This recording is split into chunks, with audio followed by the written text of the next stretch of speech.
Si la majorité de la population soutient la police, le personnel hospitalier, les pompiers, et s'ils comprennent les difficultés traversées par les femmes et les hommes qui exercent ces professions, ils comprennent en revanche beaucoup moins qu'une voiture de patrouille ou un lit d'hôpital ne soit pas disponible lorsqu'ils en ont besoin. Aux urgences, les gens attendent sur des brancards, il n'y a plus de lits pour les recevoir. Les hôpitaux. Voilà le problème du libéralisme économique. Ils ont absolument tout libéralisé. Même des domaines stratégiques comme la santé. Ils ont dit, alors déjà de 1, il y a un truc pervers qu'ils ont mis en place, ça s'appelle la tarification à l'activité, T2A. Donc c'est-à-dire que voilà, en fonction des activités que vous allez faire, vous en tant qu'hôpital, vous aurez un certain type d'aide, vous aurez une certaine somme d'aide publique. Voilà. Donc déjà de 1, ça pousse déjà les hôpitaux à ne pratiquer que ces activités qui vont leur permettre d'être plus subventionnés. Pervers, dans un premier temps. Alors, petite digression avant de continuer, car je vois déjà les gens venir en disant « Oh, mais de quoi est-ce qu'il parle, cet homme? Il confond le libéralisme économique. La France n'est absolument pas un pays libéral, tout est capturé, l'État est un État communiste, ou bien une oligarchie, mais ce n'est nullement un pays libéral. »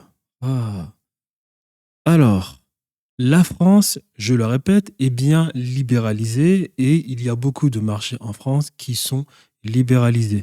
Pour qu'une oligarchie, pour qu'un monopole puisse exister, il a d'abord fallu que des marchés soient déréglementés. Vous avez une certaine définition du libéralisme parce que vous souhaitez, je ne sais pas, par peut-être ignorance ou bien par votre propre volonté, vous limitez à une définition idyllique du libéralisme.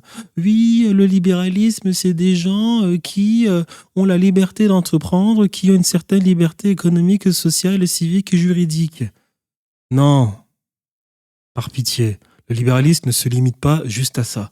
Le libéralisme économique a un phénomène. Si vous êtes quelqu'un de sérieux, vous allez prendre le phénomène du libéralisme économique de A à Z. Dans les débuts du libéralisme économique, on déréglemente les marchés.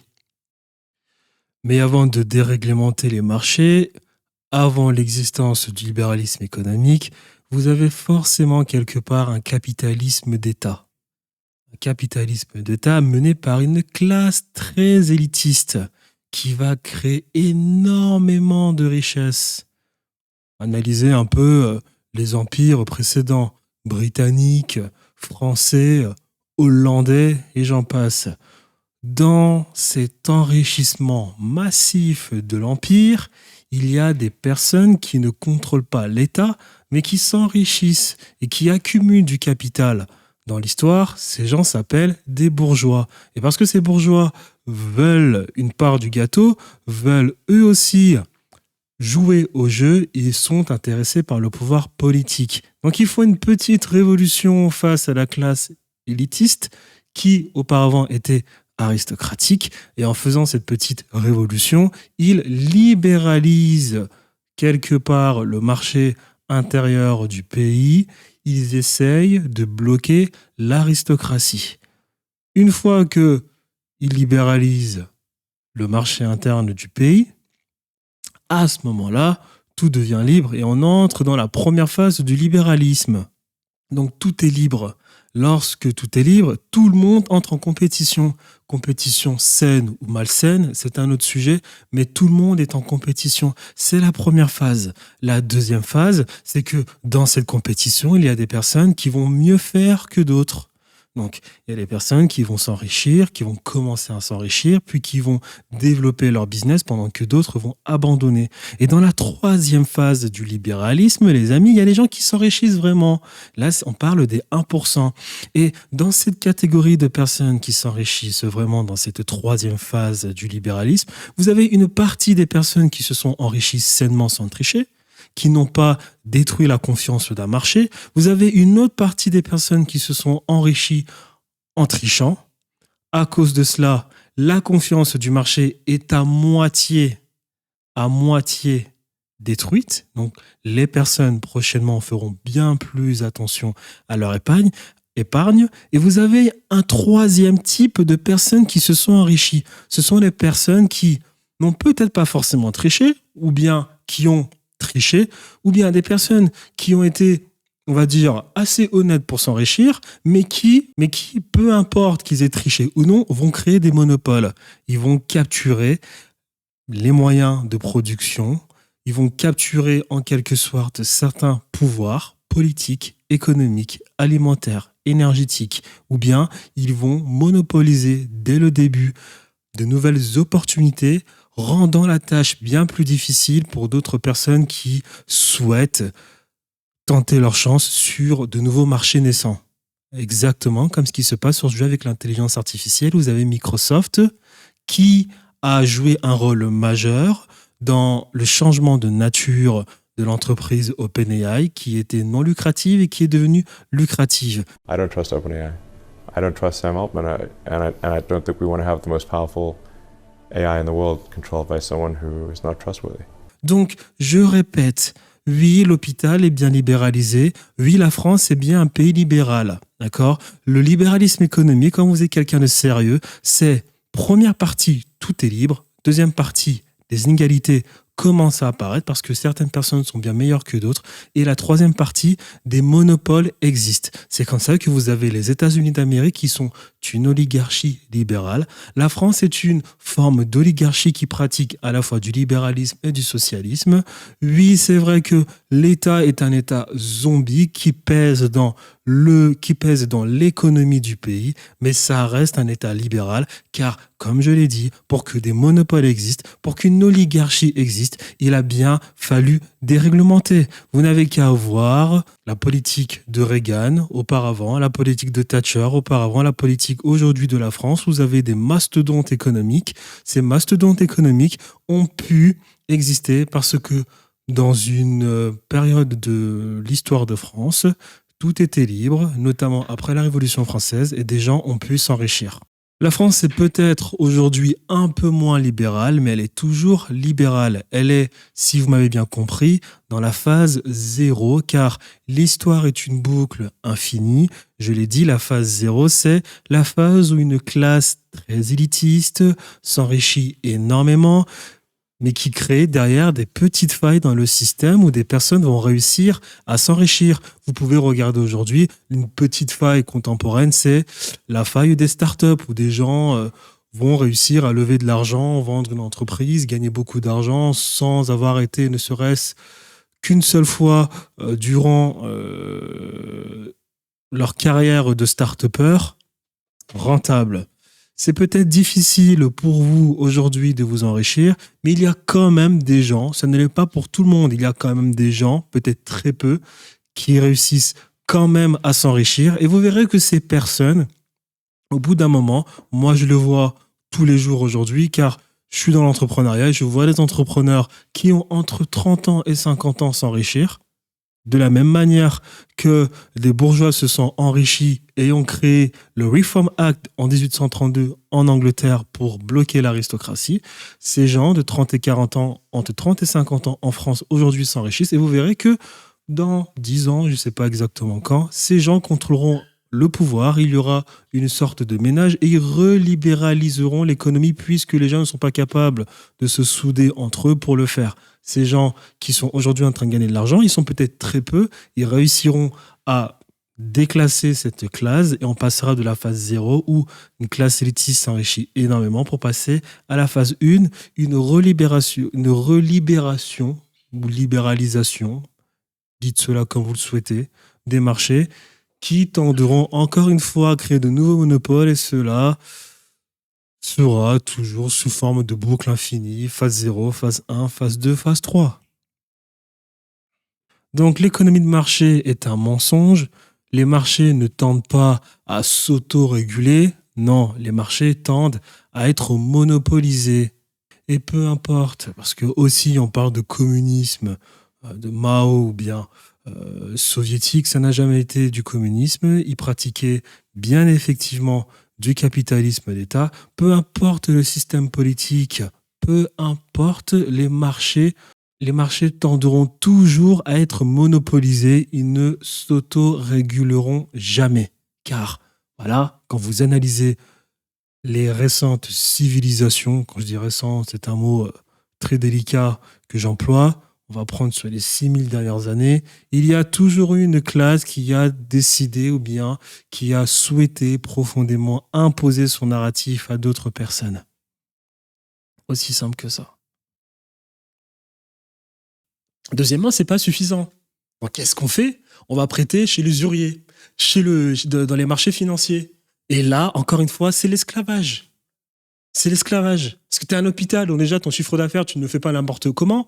Et du coup, derrière, eh bien, tu es obligé de faire ce qu'on appelle de la production. C'est-à-dire que tu vas délivrer le plus de services possible, facturer le plus de gens possible. Et résultat des courses, la qualité de service est amoindrie. Et ça, c'est le problème qu'on a dans absolument tous les secteurs de l'économie du pays. Et même pas qu'en France, de partout. Vous allez vous soigner aux États-Unis, vous en avez pour une facture de 10 000 $. On a tout libéralisé. On est dans un esclavagisme moderne. Moderne. Et comme je l'ai dit tout à l'heure, le problème du gouvernement français, c'est même pas en soi les taxes. Ce n'est même pas en soi les taxes. C'est que ce gouvernement ne fait rien pour aider ceux qui sont capables de créer de la valeur. Il ne fait rien pour ceux qui travaillent. Il ne fait rien pour équilibrer la balance entre socialisme et libéralisme. Il ne fait rien pour lui-même créer de la valeur ajoutée. Il ne fait rien lui-même pour mettre en place les bonnes réglementations. Et en plus de ça, de toute façon, il a même plus souveraineté militaire et monétaire. Au final, on est dans une merde. On est dans une merde. Et ça, c'est le monde dans lequel on vit, c'est-à-dire qu'on a absolument tout libéralisé, il n'y a plus aucune morale, la morale collective est supprimée, la morale même personnelle, il n'y en a plus du tout. Et voilà, on se met à libéraliser des secteurs aussi importants que les hôpitaux et que la santé. On a libéralisé l'éducation, la santé, il n'y a rien qui va. Quelques-uns se font alors la réflexion. Nous n'avons jamais autant dépensé dans nos services publics, pourtant il semble que le service rendu n'a jamais été aussi mauvais. Et si vous vous demandez qu'est-ce que ces exemples ont... C'est ce que je vous dis, les services sont mauvais parce que les hôpitaux sont endettés auprès des marchés financiers et en plus de cela, ils reçoivent une aide publique de l'État que s'ils pratiquent certaines activités. Donc ce qui fait derrière qu'on est dans un contexte pervers où les hôpitaux maintenant, au lieu de soigner, doivent faire du profit. Voilà. Imaginez quand même quelqu'un qui un jour s'est levé et qui a dit qu'il souhaitait être médecin, pensez ne serait-ce qu'une seule seconde qu'il est devenu médecin pour au final faire du profit et rendre l'hôpital rentable. Donc du coup, étant donné que ces gens courent après l'argent pour rembourser les marchés financiers et avoir l'aide de l'État, résultat des courses, il faut produire, il faut faire du bénéfice, on n'a pas le temps, donc du coup, les services sont moindres. Et ça, si vous étudiez l'histoire de France, ça a commencé déjà de base avec le grain, le blé. On voyait les Anglais s'en mettre plein les poches. On voyait les Anglais qui ont libéralisé le marché du blé parce qu'ils s'étaient accaparés les terrains agricoles vu que l'un de leurs rois, Henri VIII, de la maison des Tudors, a tout vendu en se proclamant chef suprême de l'Église protestante anglicane. On a libéralisé l'économie. Les mecs se sont mis plein les poches. Le problème, c'est que derrière, vous avez les prix du blé qui a flambé et la qualité qui s'est amoindrie parce que ces gens pensaient en termes de bénéfices. Et en France, il s'est passé la même chose. Lorsqu'on a déréglementé le marché des subsistances, le prix a flambé, la qualité, elle a diminué au nom du profit et du capital. Du capital qui sert à acheter le pouvoir politique et acheter plus de terres et à faire tourner la machine industrielle. Et on est là comme ça. On va vous dire quoi? On va vous dire, ne vous inquiétez pas, le libéralisme, c'est la solution. Regardez le libéralisme, tout le monde s'est enrichi. Ah bah oui, C'est clair que le mec qui n'a plus le choix parce qu'il ne peut plus vivre de son agriculture doit se retrouver et qui doit aller du coup en ville pour travailler dans le tertiaire ou bien dans l'industrie. C'est clair que ça a été son choix. C'est clair que c'était une décision qu'il a prise parce qu'il avait le choix, quoi. C'est clair qu'il est heureux de faire ça. En tout cas. À voir avec la hausse du prix de la vie, c'est simple. Bien que l'État ait du mal à trouver de l'argent pour garder son service public en vie, il ne peut pas pour autant le débrancher. Heureusement, il dispose d'une arme redoutable pour dégager des fonds, l'imposition, dont la fameuse TVA ou taxe sur la valeur ajoutée. Et ça tombe bien, car plus le prix de la vie est élevé, plus la TVA rapporte d'argent. Voilà donc comment, paradoxalement, l'État semble tirer profit de la crise. De quoi faire grincer des dents les Français, qui en viennent de plus en plus à contester la manière dont le gouvernement s'y prend pour gérer son argent. Et vous ne travaillez pas pour l'État, les amis, vous travaillez pour les usuriers qui ont esclavagisé des pays. Depuis la nuit des temps, les marchands n'ont été que motivés par le profit. On a découvert au XVe siècle, lors de la découverte du Nouveau Monde, qu'il y avait un moyen de s'enrichir encore meilleur. C'était de prêter aux États. Et que peu importe la manière auquel on prêtait aux États, on savait qu'on allait rembourser, on savait qu'ils allaient rembourser parce que ces États allaient chercher l'argent chez les petites gens, tout simplement. Et vous regardez l'histoire de l'Angleterre, c'est exceptionnel. Exceptionnel ce qu'ils ont fait. Avec la Banque d'Angleterre, qui était une banque privée, au nom de l'État. Et qu'est-ce qu'ils ont fait derrière ? Alors, c'est les lords qui contrôlaient le pouvoir politique anglais au travers de la monarchie parlementaire. Qu'est-ce qu'ils ont fait ? Ils avaient la Compagnie des Indes orientales.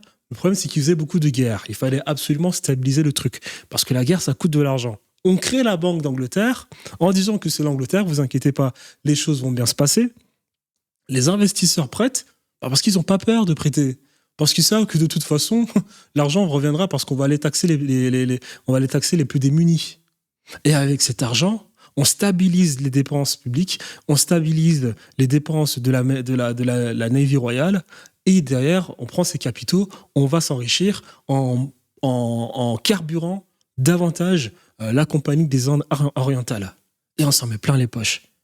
Et les personnes qui contrôlaient la Banque d'Angleterre, eh bien, alors déjà de 1, ils créent la Banque d'Angleterre, ils mettent de l'argent, ils mettent de leur propre argent, c'est les lords toujours, ils mettent de leur propre argent, ensuite ils contrôlent l'État pour, derrière, exporter et se retrouver dans la Compagnie des Indes orientales et faire tout le business du sucre, le business des matières premières, capturer le maximum d'or, capturer le maximum d'argent et s'en mettre plein les poches. En plus de ça, cette banque même d'Angleterre que les mecs dirigent, ils s'en mettent plein les poches de par les rétrocommissions, d'accord ? Parce qu'ils font l'intermédiaire entre l'État qui contrôle, l'État qui contrôle et les investisseurs privés. Et c'est comme ça qu'on s'en met plein les poches. Et le système s'est répété de la même manière en France.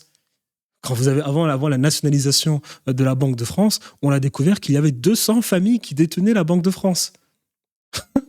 La dette n'a jamais été annulée. Dans les 200 familles, vous avez Bouygues, vous avez Schneider, vous avez L'Oréal, toutes ces grosses compagnies qui, elles, aujourd'hui, exportent à l'international.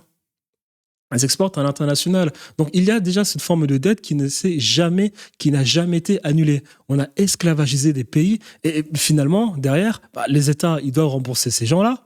Mais en plus de cela, nous, en France, on a une situation qui est exceptionnelle, c'est qu'on a des technocrates qui, eux, vivent de ces dettes. Ils vivent de ces dettes. C'est incroyable, cette situation.